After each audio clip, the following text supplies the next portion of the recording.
So right now, I think there are actually two important disasters going in parallel.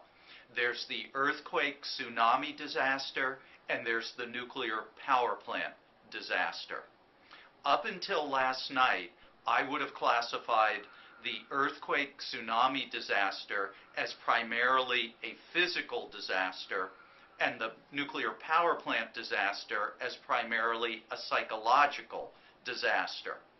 But I now believe all bets are off in terms of the nuclear power plant disaster.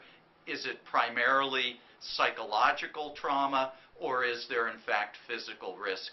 And will there evolve to be physical risk as the situation further unfolds and with the possibility of further explosions? Right now, it seems clear that the workers who have remained at the power plant to ensure that the seawater continues to be pumped in and cool the reactor cores, that those workers are at the greatest risk in terms of exposure. Many-fold higher potential risk than members of the Japanese public. That's particularly true because of the 12-mile evacuation that occurred at the beginning of the accident. So exposure to ionizing radiation at very high doses leads to acute effects. But at the very low doses that are within the realm of possibility for members of the public in Japan, the main concern is cancer. And with exposure to ionizing radiation and cancer, the greater the exposure, the greater the increase in risk of subsequently developing cancer. Now, most of those cancers are not going to develop for 1 or more decades. So this is a psychologically scary situation where if you've gotten a little bit of exposure, you may never know whether or not that exposure transforms into a cancer. Because even if you, God forbid, get cancer, you won't know whether it came from that exposure or a number of the other exposures to carcinogens that all of us experience on a daily basis.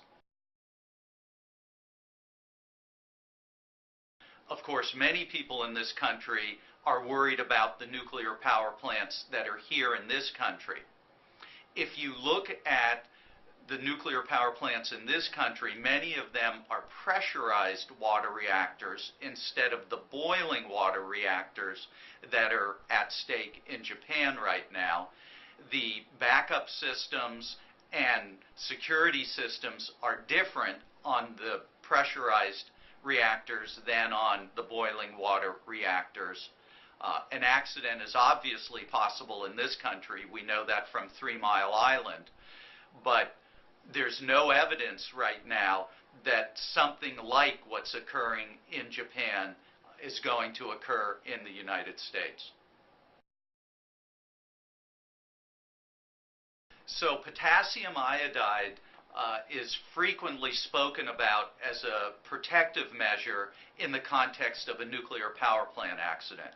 And what's going on here is that you're loading your body with stable iodine, which the thyroid will then preferentially take up instead of radioactive atoms of iodine. Those radioactive atoms of iodine can be released in a nuclear power plant accident, but they're released along with radioactive atoms of other elements. And the potassium iodide does not address the other elements, nor does it address organs other than the thyroid.